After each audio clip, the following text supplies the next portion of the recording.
Hi friends, जय गुरुजी channel में आप सबका स्वागत है। Please like and subscribe my channel. मैं शिव पुराण कथा अध्याय 5 पढ़ने जा रही हूँ।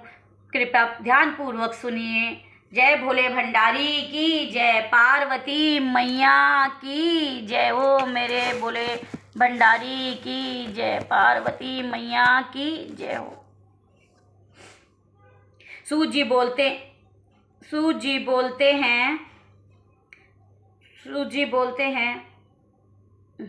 ये क्या हो गया।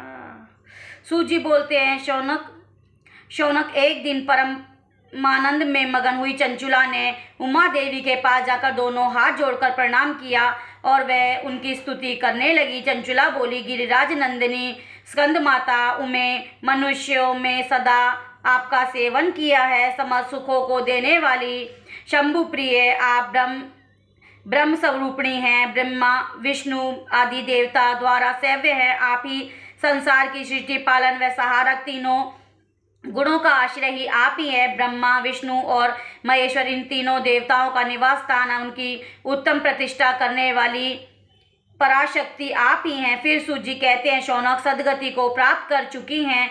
चंचुला इस प्रकार महेश्वर पत्नी उमा की स्तुति करके सिर झुका के चुप हो गई। उसके नेत्रों में प्रेम के अक्षु उमड़ आए। करुणा से भरी शंकर प्रिय वत्सला पार्वती देवी ने चंचुला को संबोधित करके कहा, सखी चंचुले सुंदरी, मैं तुम्हारी की हुई स्तुति से अत्यंत प्रसन्न हूँ। बोलो क्या वर मांगती हो? तुम्हारे लिए मुझे कुछ भी ना देने योग्य नहीं है। चंचुला बोली, निष्पाप गिरिराज कुमारी, मेरे पति बिदुंग इस समय कहाँ हैं? उनकी कैसी गति है यह मैं नहीं जानती। मैं अपने उन पतिदेव से जिस प्रकार संयुक्त हो सकूं वैसा कोई उपाय कीजिए। मेरे पति एक शूद्र जातीय वैश्य के प्रति आस्थ थे और पापों में संलग्न रहते थे। उनकी मौत मेरी मृत्यु से पूर्व ही हो चुकी थी। मुझे कोई आभास नहीं है कि किस गति को प्राप्त हुए। गिरिराज बोली, बेटी बिंदुक नामक तुम्हारा पति बड़ा पापी था। उसका अंतकरण बहुत दूषित था।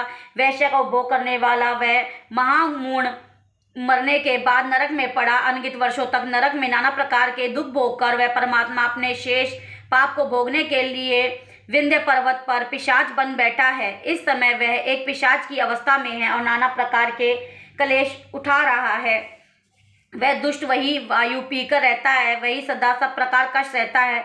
अब सूत जी कहते हैं, शौनक गौरा देवी की यह बात को सुनकर उत्तम व्रत का पालन करने वाली चंचुला पति के महान दुख से दुखी हो गई और फिर मन में स्थिर कर वह चंचुला ने व्यथित हृदय से महेश्वरी को प्रणाम कर के पूर्ण पूछा। चंचुला बोली, महेश्वरी महादेवी, मुझ पर कृपा कीजिए और दूषित कर्मकांडी दुष्ट पति का अब उद्धार कर दीजिए। देवी, कुसित बुद्धि वाले मेरे उस परमात्मा पति को किस उपाय से उत्तम गति की प्राप्त हो सकती है, यह शीघ्र ही बताने की कृपा कीजिए। आपको नमस्कार है। पार्वती जी ने कहा, तुम्हारा पति अगर शिव पुराण की पूर्णमयी उत्तम कथा को सुने तो सारी दुर्गति को करके मैं उत्तम गति को भागी हो सकता है। अमृत के समान मधुर अक्षरों से युक्त गौरी देवी का वह वचन आदर पूर्वक सुनकर चंचुला ने हाथ जोड़कर नमस्कार मस्तक झुकाकर उन्हें बारंबार प्रणाम किया और अपने पति के समस्त पापों की शुद्धि एवं उत्तम गति की प्राप्ति के लिए पार्वती देवी से प्रार्थना की कि मेरे पति को शिव पुराण सुनने की व्यवस्था की जाए। ब्राह्मण पत्नी के बारंबार प्रार्थना करने पर शिवप्रिया गौरा देवी को बड़ी दया आ गई। अंत उन्हें भक्त वत्सला महेश्वरी गिरिराज कुमारी ने भगवान शिव की उत्तम कीर्ति का गान करने वाले गंधर्वराज तुम्बरु को बुलाकर उनसे प्रसन्नता पूर्वक इस प्रकार कहा, तुम्बरो, तुम्हारी भगवान शिव के प्रति तुम मेरे मन की बात को जानकर मेरे अभिष्ट कार्य को सिद्ध करने वाले हो, इसीलिए मैं तुमसे एक बात कहती हूँ, तुम्हारा कल्याण हो। तुम मेरी इस सखी के साथ शीघ्र ही विंध्य पर्वत प्रस्थान करो। वहाँ पर एक महाघोर और भयंकर पिशाच रहता है। उसका वृतांत तुम आरंभ से सुनो। मैं तुम्हें प्रसन्नता पूर्वक सब कुछ बताती हूँ। पूर्व जन्म में यह पिशाच बिंदुक नामक ब्राह्मण था। वह मेरी सखी चंचुला का पति था, परंतु वह दुष्ट वैश्यगामी हो गया। स्नान संध्या आदि नित्य कर्म छोड़कर वह अपवित्र रहने लगा। क्रोध के कारण उसकी बुद्धि पर मूढ़ता छा गई। वह